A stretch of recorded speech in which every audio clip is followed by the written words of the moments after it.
This is a Sunday morning message from Michael Passmore from Central Christian Church in downtown San Antonio. I'm reflecting more on the cultural milieu we find ourselves in right now. I am a past middle-aged, well-educated, white male, senior minister of a purple church. I'd like to further explain these definitions. I can remember when my family got the first color television set in our neighborhood, Austin, Texas, in the 1960s. There were only about 3 shows that would be presented in living color, especially the wonderful world of Disney back then. We had a tower of an antenna later installed on our roof. It was post-radio or past radio for keeping in touch with the outside world. Back then, it was a less complicated world, although I now know it was plenty complicated. You see, back then, a megabyte was something that maybe a snake would afflict on a person, a big mouthful of food. A mouse was a rodent to be trapped. A net was used for fishing.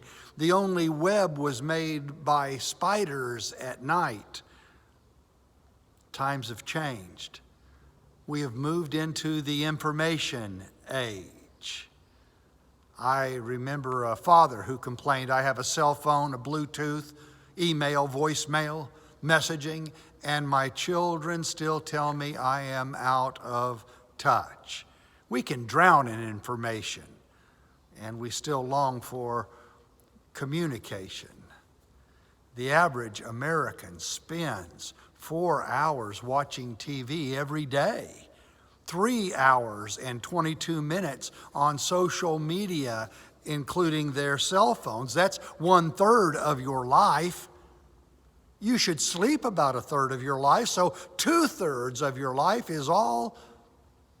So, where the writer of the book of James in the New Testament asks, what is your life? What are you going to say? What is your life? Now, let me go back to my label.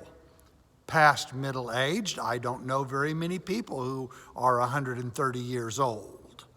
Well-educated? Of course. European male.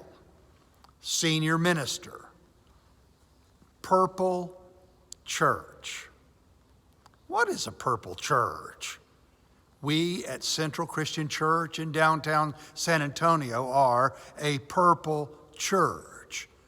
Since the designation of red equals Republican and blue is the designated color of Democrats, libertarians are gold or bright yellow in color designation.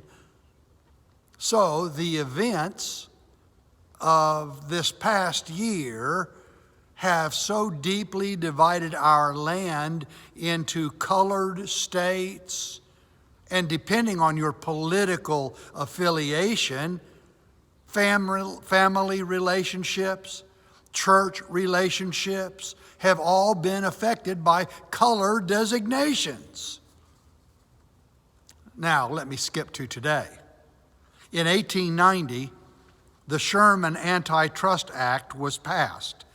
It was made to break up monopolistic control of businesses or corporations that did business across state lines.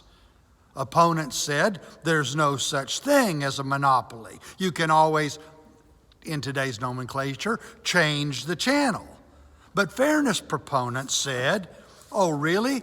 What is the alternative to a railroad? You can't just change railroads. You can't just change channels.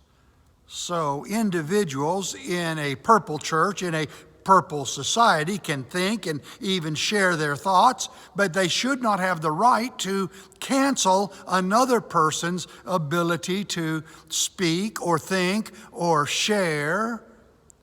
Whether you are a great corporation like Facebook or Twitter or Amazon, or a free church body, We are a purple church, gold and blue and red, but all of us are first and foremost citizens of God's rule, children of God.